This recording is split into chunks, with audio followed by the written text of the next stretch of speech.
Hello, hello, hello, people. Zero here for another Zero Views. We got RWBY, which is at its penultimate episode, and then we have Kamen Rider Ex-Aid, who admittedly, since they didn't have a toy to show this time, the episode's kind of just there, to be honest. Let's talk about what's it called RWBY, though. So the first part we see is we actually get a similar trend to the one episode I was impressed by that focused on basically everybody. So this time we get to see Cinder training, and despite her being crippled by RWBY's Silver Eye attack, she's still able to one-shot a Baringle, and the Baringle's the what's it called? The Gorilla Grim, and that took RWBY like a good amount of time to kill, and she was able to just kill it in one shot. But Salem is not pleased. She's all like, what's with this control? You have to let go. You have to, you have to let loose. But before anything else can go further, Tyrion returns, and basically he couldn't return with RWBY. He's all like, he poisoned, he poisoned Crow, but Salem just leaves disappointed, and Tyrion is really, really sad because he needed that approval. So he just gets on top of a Beowulf and just starts mauling it. And Cinder's kind of like, what the fuck am I doing? So anyway, so then we get the Yang. She's spray painting her, her arm and stuff, and I think she's also touching up her weapon so that they match. And she goes to her motorcycle, but before she can leave, Taiyang shows up. He's all like, apparently he's not going with her, which is kind of sad because it's like, that would have been cool to have Taiyang go with her. But he asks if he's going to try and see Raven, or if he's going, or not if she's going to try and see Raven, or if she's going to go after her sister in Mistral. And what's it called? I'm pretty sure she's going to Mistral either way. I mean, I feel like Raven's in Mistral, so obviously, Crow probably would have told her that Mistral would be like the area to go to anyway.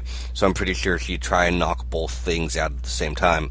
But what's it called? Interesting thing here, because we finally get set up for Volume 5, because that's when things are going to happen. I'm slightly disappointed by this episode. I'll explain why, though. So Weiss is sneaking out. He actually overhears a conversation between Ironwood and Jocks, whatever. Ironwood's all like, I'm going to close the borders because, we need to take action. And, he's all like, winter's in Mistral, and apparently there's a serious threat, brewing. People are mobilizing. We're gonna send the Atlas Army over there to make sure they're good to go. Even though it was totally my fault the last time that the Atlas Army kind of fucked things up. But what's it called?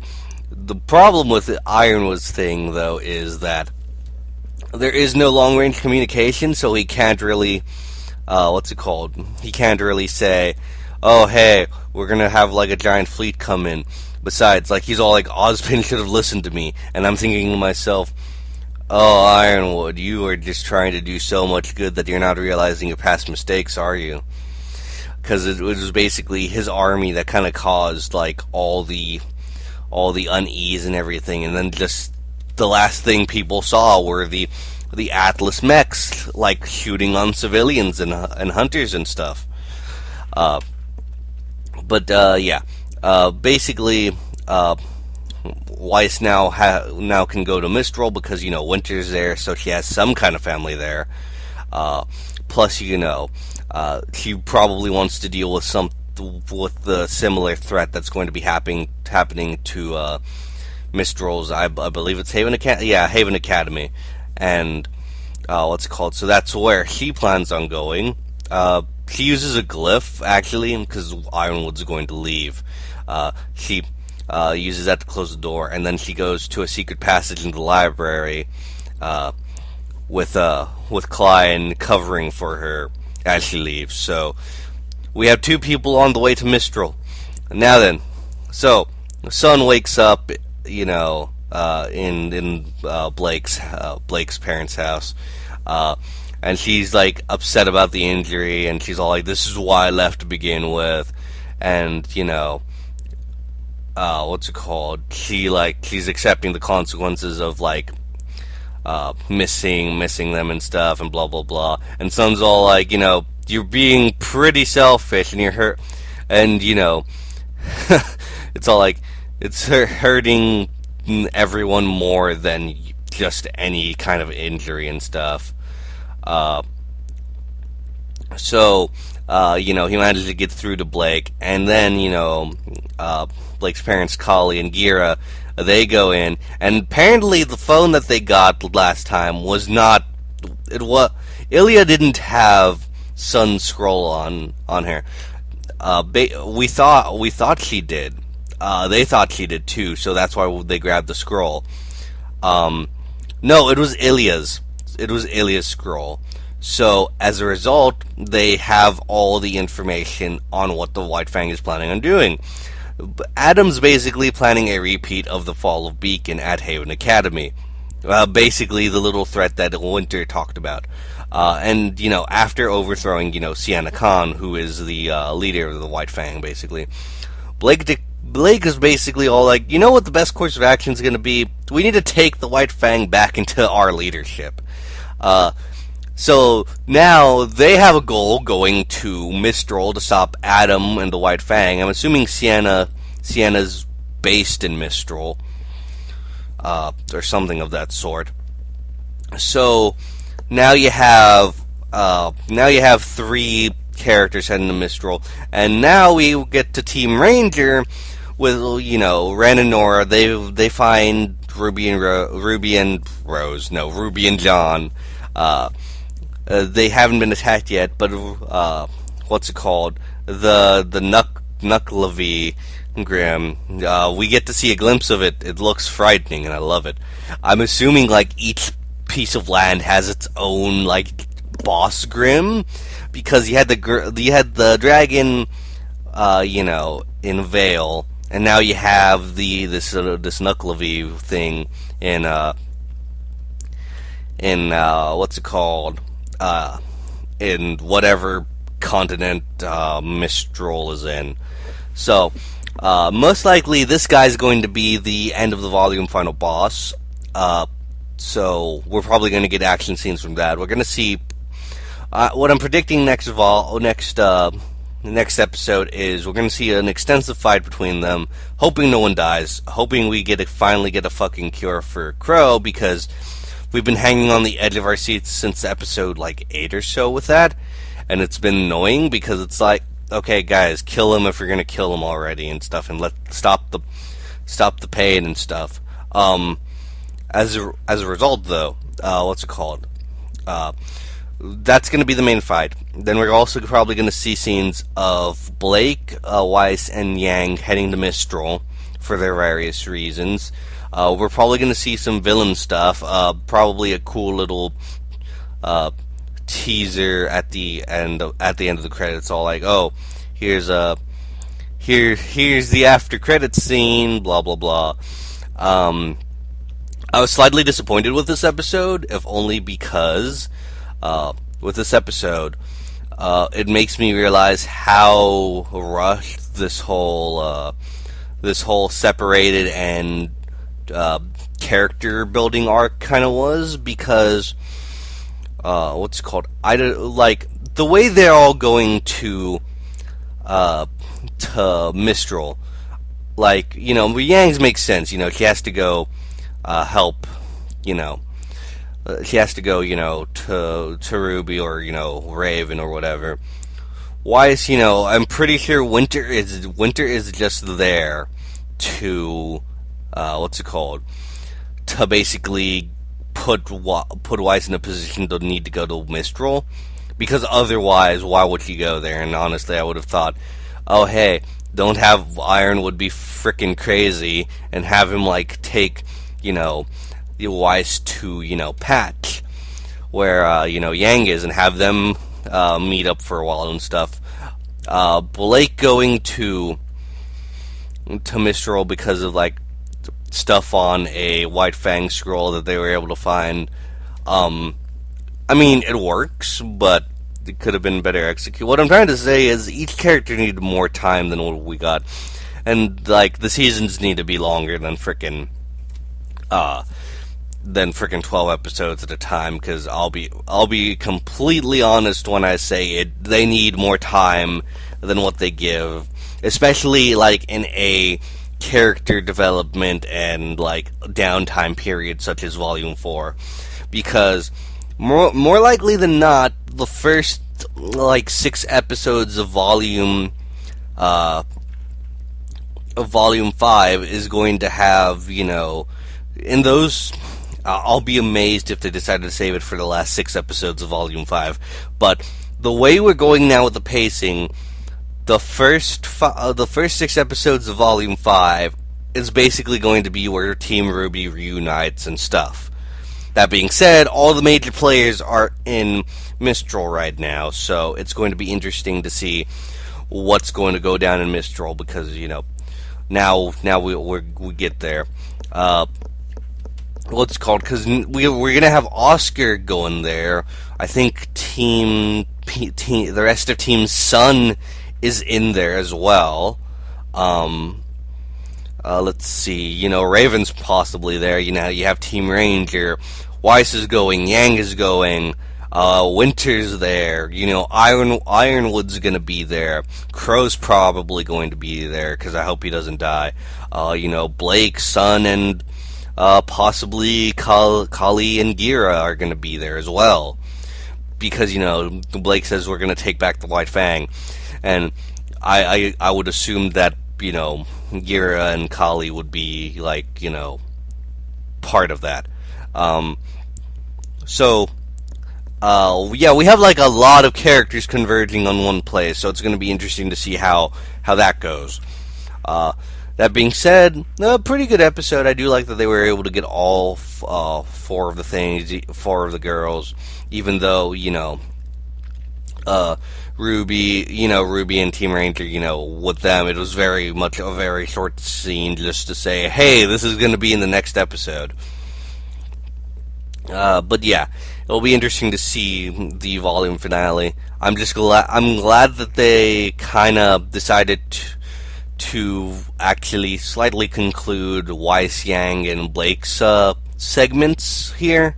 But because I was worried that like you guys are setting all this stuff up, but you're not giving any time for it to go. And I was right, though, as it is kind of rushed. But hey, things happen, I guess.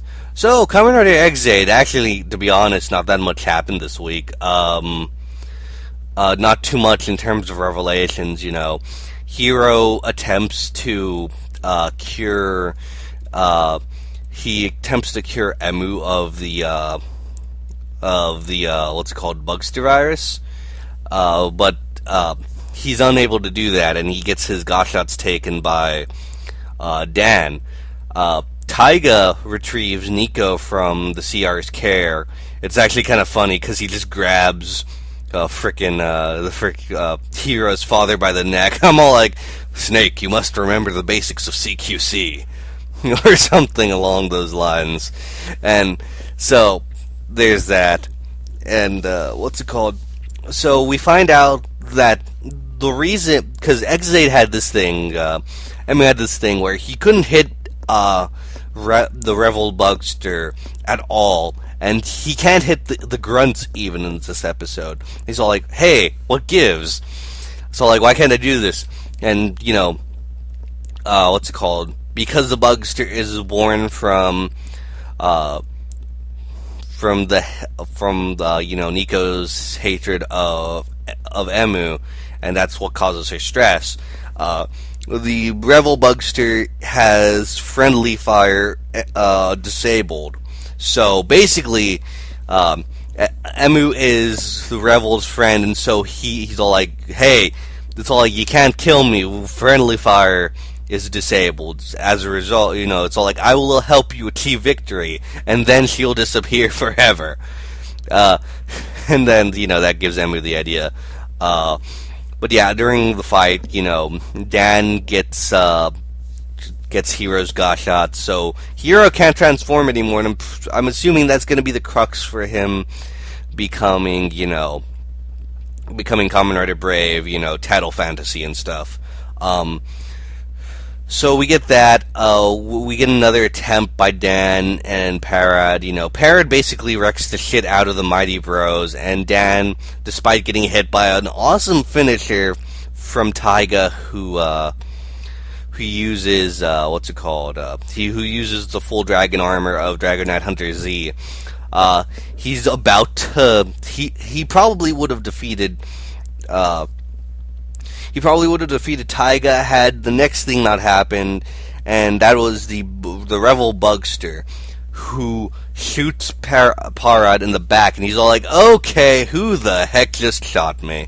And then he's all like, "I will help Ex-Aid achieve victory and achieve my true form." And he tries, and then Parad's all like, he's all like, "Hey, buddy, you shouldn't fire me up."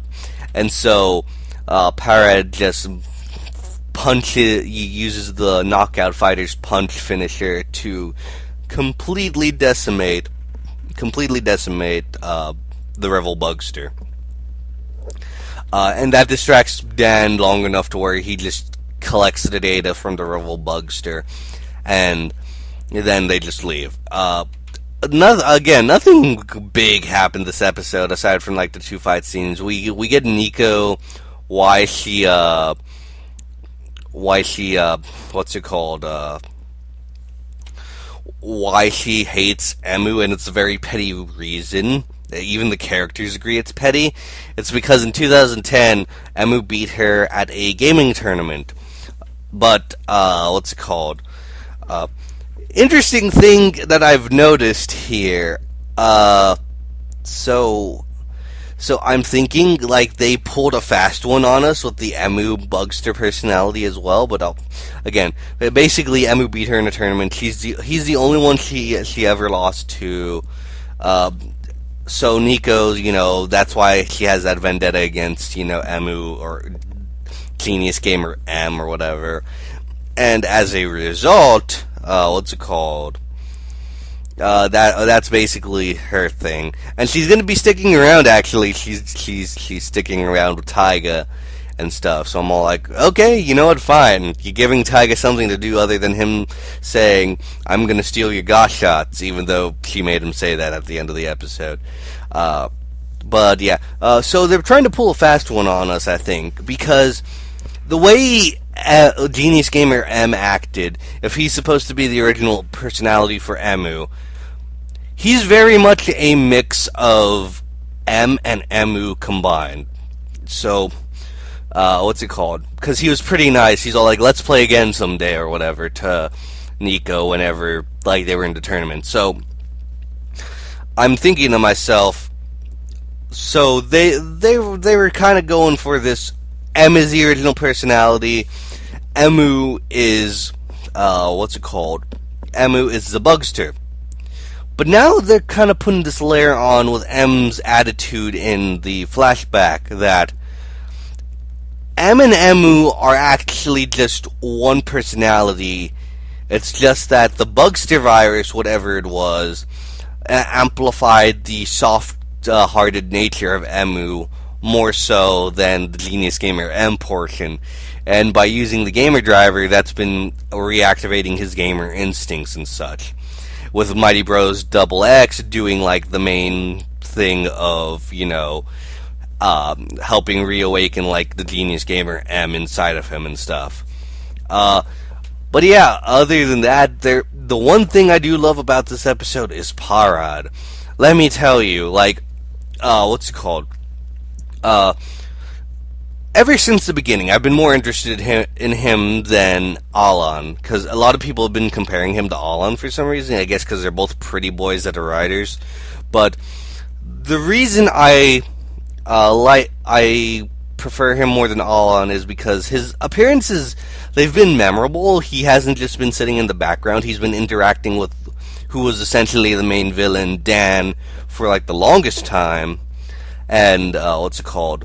So he's been interacting there, and his personality is great. He's all like, I'll get rid of anyone who disrupts my fun, and that includes allies too. So, what's it called? Like, he's all like, you watch out, Dan. It's all like, if you get on my nerves, I will betray you. And like, he did that to the Revel Bugster as well. He's all like, it's all like, anyone who interrupts my fun has to pay. Which is like, that's their very deteriorating relationship. And I believe in scans we find out that Dan kills the Motor Bugster like immediately. I don't know if apparently it's because he doesn't care about the Motor Bugster at all. So I'm assuming he doesn't even collect the virus data, and that pisses off Parad, and then they get into a little scuffle because apparently Paradox and Parad and Dan are supposed to have a little falling out, which is interesting. But one thing I did love was seeing Paradox and Gem Zombie transform at the same time. It's like their own little cute little evil rider duo for the time being. But yeah, other than that, again, not much happened this episode. The stages are set for Tattle Fantasy, with Hero, who can't transform anymore.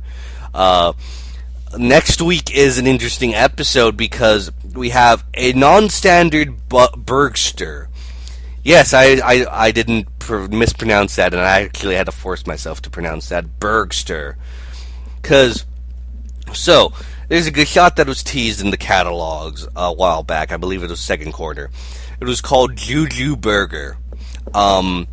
People thought this was just going to be a random, good shot that was just given out and not even, have a form associated with it. Not only does it have a McDonald's promotional Gamba Ride card, an actual, model for it in the Gamba Ride game, they made an actual suit for it, or an actual attachments for the Ex-Aid suit for it. Basically, next episode, we're getting this, Bugster called Burgermon or whatever, or Burgermon, and apparently he's supposed to be a friendly Bugster. And, level 4 is supposed to be the Juju Burger Gashot and stuff. And apparently it's supposed to be wacky hijinks until, 15 minutes in, where Dan and Parad are going all yeah, you had your fun, time for despair. Because, the preview dialogue says, it's all like, huh, you've been protecting a Bugster, Emu. It's like your body told you to do so. And as, that happens, we see Emu's, red eyes activate, as if, Genius Gamer M is acting up, or the Bugster virus or whatever. And, yeah, that's going to be interesting. So, with that, that's going to be an interesting episode, because you take the one Goofy power-up I thought wouldn't actually be in the series, put it in the series, make it seem like a filler episode, but also at the very end show off that, yeah, this is kind of going to be a little fun episode, but it's going to be the basic, here's the good monster, we're going to kill it, and basically make you suffer because only a couple of good monsters can actually live through.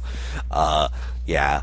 So yeah, I'm expected to love the Burger Bugster, the Bergster, what's it called, this coming Saturday. I'm expected to love and cherish him before he is torn out of my arms by Toei, or rather by Dan, because he likes to tear everything out of my arms, like Laser. I'm still not over that, Toei. You can't make me get over the death of Laser, Jesus Christ. So yeah, it was an episode. The episode was there. I don't have much more to say on the episode other than it was an episode. It was a thing. It was fun, but other than that, not much else happened. So, yeah.